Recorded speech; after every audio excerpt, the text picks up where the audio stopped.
Right, here we are back in Blender again.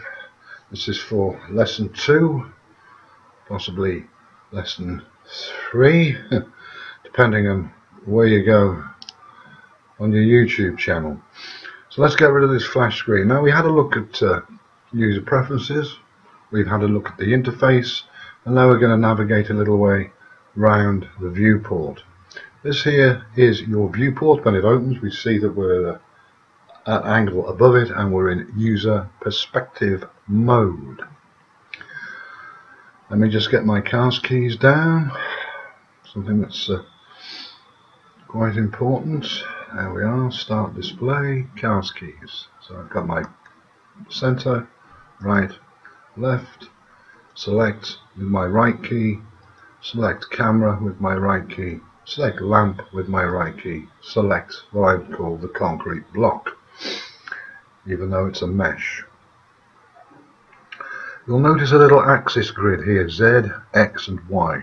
The green is Y, the X is red, and the blue is Z, or Z as the English pronunciation and Z for the American pronunciation. And this little grab handle allows me to grab my item and put it up and down. You'll notice that's the blue, that's the Z, and the green, which is my Y angle, will take me right and take me left, and my red angle excuse me, which is X, will bring me forward.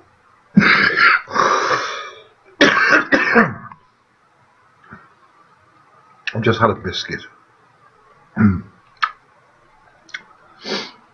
Forwards and backwards.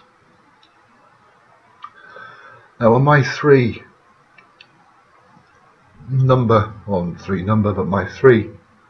part mouse, I have a center wheel which allows me to click and drag around, and you'll notice my grid moves around, and the camera and the light stays exactly in position and moves along with it. If I press the wheel in the center of my mouse, I can go whoa, way back, and I can come way forward.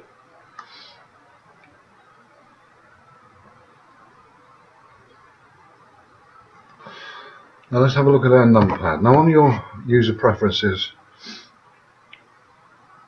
we clicked numpad control.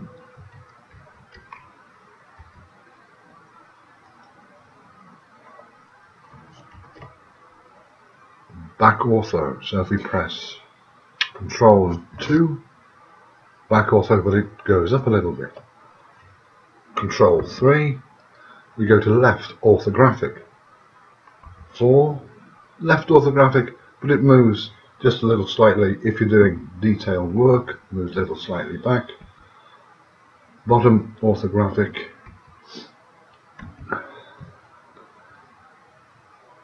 So by selecting your control with your numpad, you can control the movement of your grid with your camera and your lamp. Control 7, Control 6, which is very useful if you're doing detailed work. What I'm going to do is put this back into our user perspective.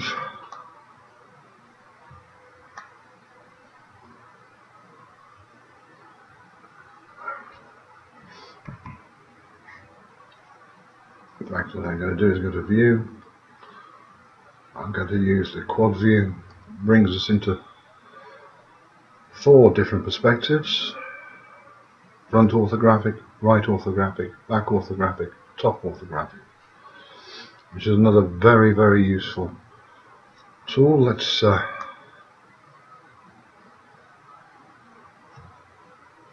pan it way out in back orthographic, and we can bring it in, and you see your grid getting bigger and bigger. Out we can bring this back to where we want it, and what I shall do here is move me out. Yes, there we are.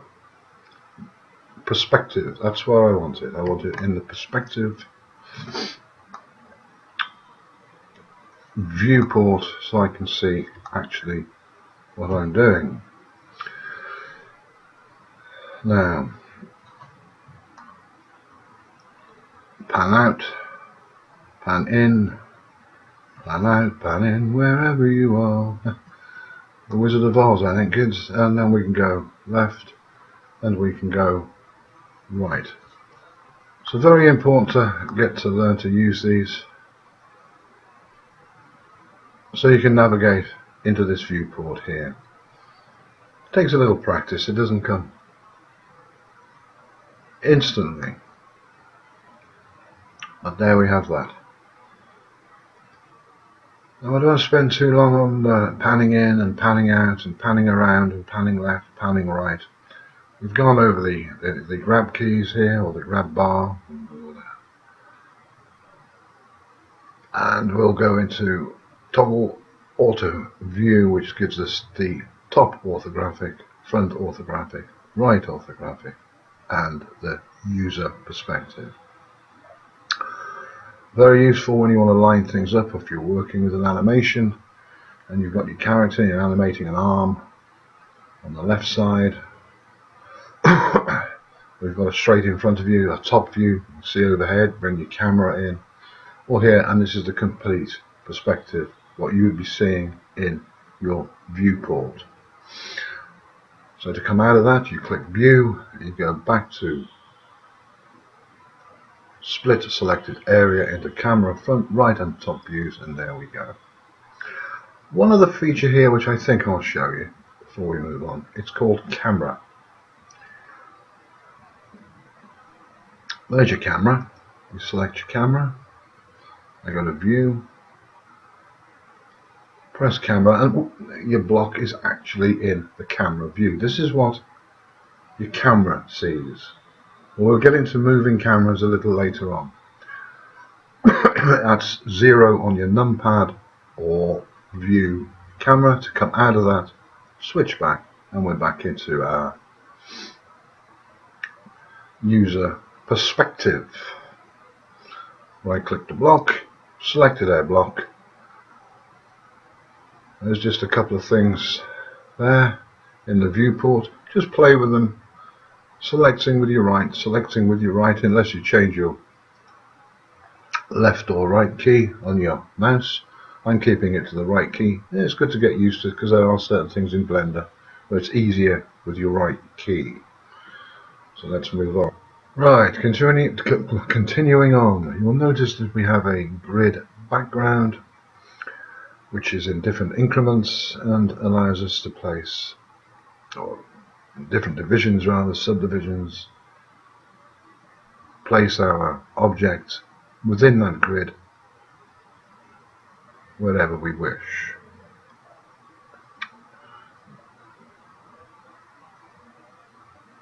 That's all it is, it's only a grid.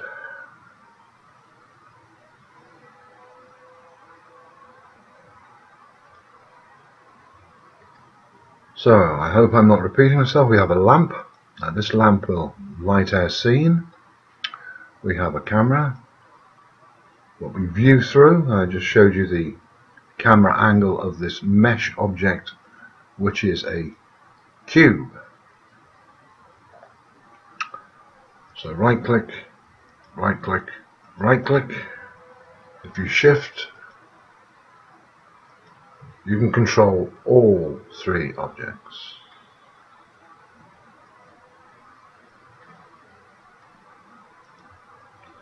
Shift, camera, cube, shift, camera, cube. We've got our camera and our cube moving. Shift,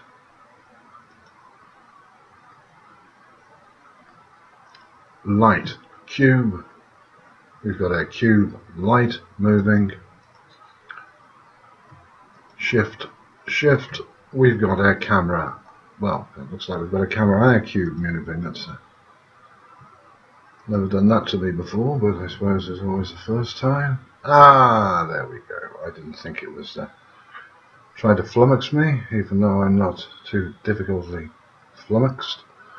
So you can move your light and your camera in your viewport without affecting your box or your cube or your concrete block or your mesh, and you can do this with all three.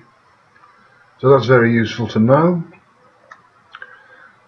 As we pan around here, you want to look through your camera view. Select 1, select 2, or select 3, or just select 1 by releasing Shift. Okay, now we have a toolbar panel and a properties panel. You can put your arrows in and you can slide that back there, put your arrows there and slide that back there. Now if you want to recover these, little cross here, a little X, or plus sign rather, there we go, and we can reactivate them. Or you can press T for your tools and N for your properties on your keyboard. So let's reactivate N and T. So we have our tools panel back and we have our properties panel back. Okay, in your tool panel you have different buttons for different tools to manipulate your mesh object, your cube, translate, rotate, scale. We'll get into these a little later in a little more detail. You can mirror it, which is quite self-explanatory. You can duplicate it, duplicate link, delete it if you wish. You press and you get a little delete X. We're not going to delete it at the moment, but you can do. And in this panel here we have other types of tools. As you just saw me press the screencast tools, we have tools for our animation grid here, location, keyframing is what it's called, keyframing your object. We're not going to go into that yet, this is just a view layout. Look at object, that's the cube. And as we go down, you see there's different functions within the tools that we'll get into a little later in your panel here.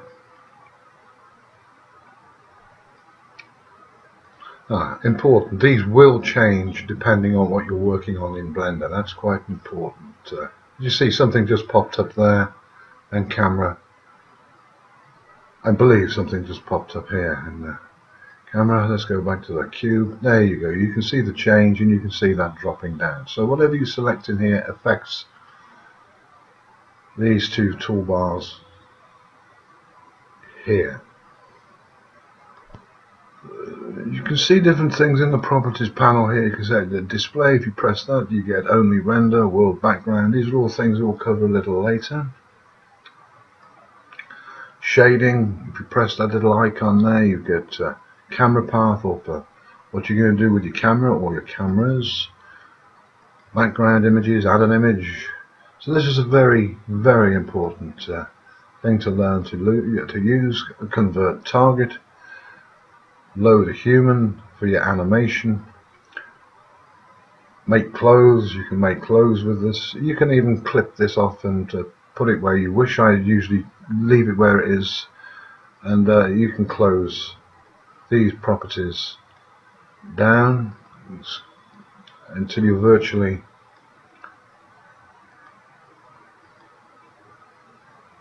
making a nice little filing cabinet in your properties menu. Motion tracking, again we'll get into all this as we go through this series.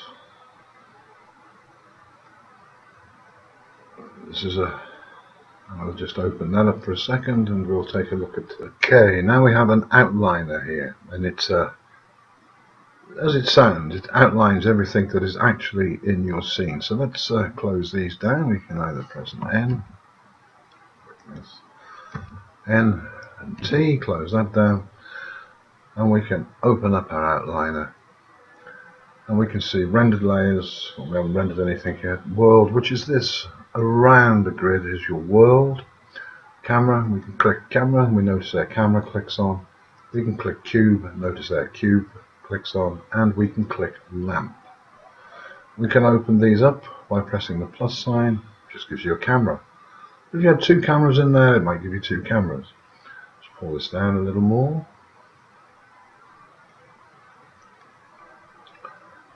Cube, lamp. Now this is kind of parent and childing, or child and parenting rather. Should that be a little better with my English language, being as it is my mother tongue. Let's go back to scene, and let's click off the camera, click off the cube, and click off the lamp. If you want these things to disappear out of your scene, but not completely disappear, they've gone into the void of digital world, you can press this little eye, and this little eye here, and this little eye there, and everything has disappeared. So if you just want to work with the cube on its own, you press this little eye, and you're only working with the cube. But if you want to work with all three, you press all three eyes, and you've got all three items back in. If I press my middle button here, I can move this way, and this way, and this way by pressing the middle button. It's the middle button pressed. Whoops! We didn't really want that to happen, did we? Now let's press the middle button here, and we can move this. So if you're working on a large scene and this is when you want to find something, you can pull this across. So open it up again, if I can. It allows me to. There we go.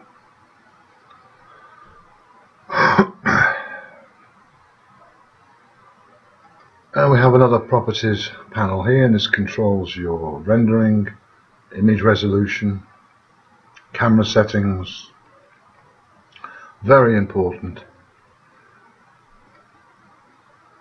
Again, it's got the little icons that you can click to open up. Post performance, well, we have done nothing, there's no post performance in there just as yet. Image editor, render presets, we'll go through all this a little later, and by default Blender is set to render. If I press this icon, rendered layer, if I press this icon, we get a scene, we've got a camera, we've got 3 or 4 cameras that'll come into this scene here. But we'll go through all these settings as we go on through our tutorials. Whoops. And put that back into there. So, okay, now let's just look at the last thing on this. This is the timeline. As you notice, that if you can see the green arrow moving, if you press your right button and you pull it, you can what we call scrub. And that will move your animation backwards and forwards physically. You've got a start, 1, and you've got an end, 250. So if I wish to animate that, bring this forward, put in a keyframe, I would select the keyframe in here, say 80, which is I believe 80 frames, and push it back, and the cube would move backward and forward, and your timeline would tick along, tick, tick, tick, tick, tick, tick, tick, as this cube moves when animated. I'm not going to go through animation at the moment. We're going to just learn the basics of the 3D viewport. I hope I'm doing okay with this. I've only just learned to use Blender myself over a period of around a year and just basically got a handle on it. View, it gives you your perspectives that we went in earlier, navigation, cameras, left, right, numpad, number 3, back, bottom. Everything that we did with the numpad is on here, and you can press these and it'll do exactly what you would do with your numpad stuff you're doing physically within this menu. And camera, which gives you your camera view. That view is what is rendered. That is the view that the people will look at on the screen. It's quite important to realize that, not that view, but that view. So wherever your camera is placed is the view that you'll get. Our camera is by default placed there, and that's the view we've got. Let's just pull this out. Select. Again, mirror, random, they're just tools that you also pick up in your toolbox. Add, these are for your meshes.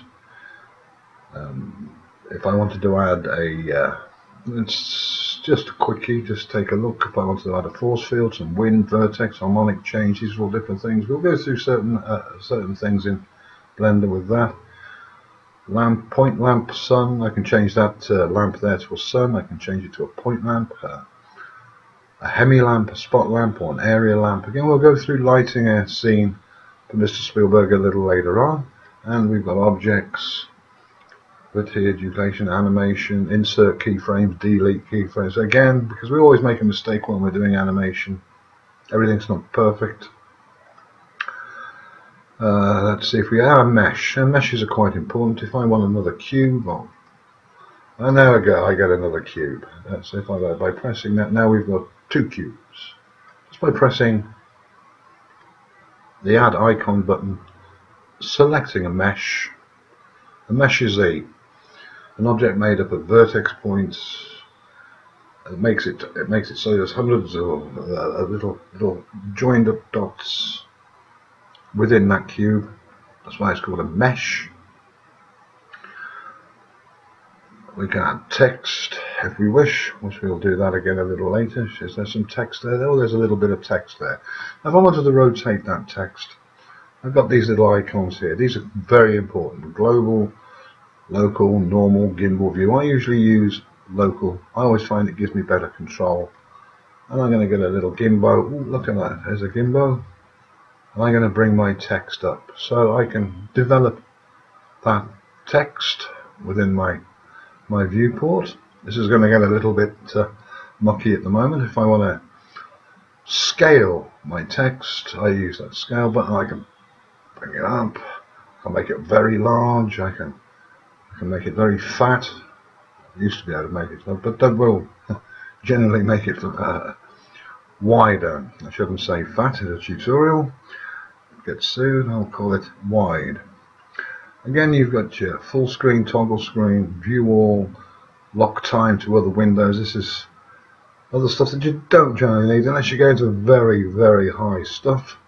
Maybe for Disney Pixar or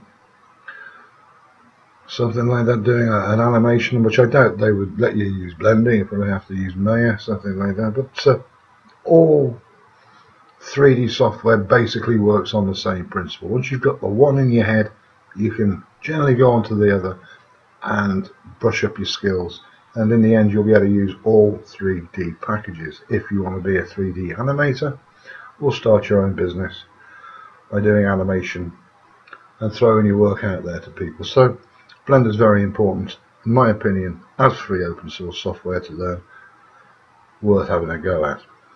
This here is a automatic record button. I'm not going to go into keyframing. I just was about then to go into keyframing, but the object of this tutorial is not to keyframe, it's just to show you the viewport. Usual things at the top here. File, as you would in any software package. A file, you have import, export, new, save, open. Render, we'll get into rendering a little later if I want to render that image. There it goes, it's rendered for me. Press escape. You get out of that. Window, duplicate window, toggle full screen. Yeah, you just add your manual help button. Blender website, all the things we had in the flash screen at the very beginning. And these here are your 3D view and animated view. It'll give you these properties here to animate your 3D screen, which we'll look at a little later. Compositing, again, it's for compositing images into your view screen so you can start working with your own backgrounds. We have the default, which is where we've begun. Game logic, if you want to start getting into the games business and making games, and that's a whole different area. We won't get into that. We're just going to go into designing and making your own screen using your own music. Motion tracking, scripting, UV editing. Again, you've got a UV editor here. That's looks a bit more complicated than it is. Video editing, there's your video editor. Instead of using a Bode or other video editors that you've got on the open market costing you £400 or £500 a time. Blender in its goodness gives you a video editor, and I'll try and set some links up to some very good tutorials for video editing and other bits and pieces that I forget about, because more people you listen to, we all miss certain aspects and we give certain aspects that other people don't, so it's worth checking out other tutorials. I'll try and put some links up to my favourites once I've got my head around doing links. But anyway, let's go back to the default. And I think that's a 25-minute lesson. I mean, that's quite long for you to bear. But maybe do it in stages, and I'll sign off now, and then we'll get on to part 3. Anyway, kids, thanks for listening, thanks for watching, and you take care of yourselves, and remember, stay out of trouble. See you soon. Ciao.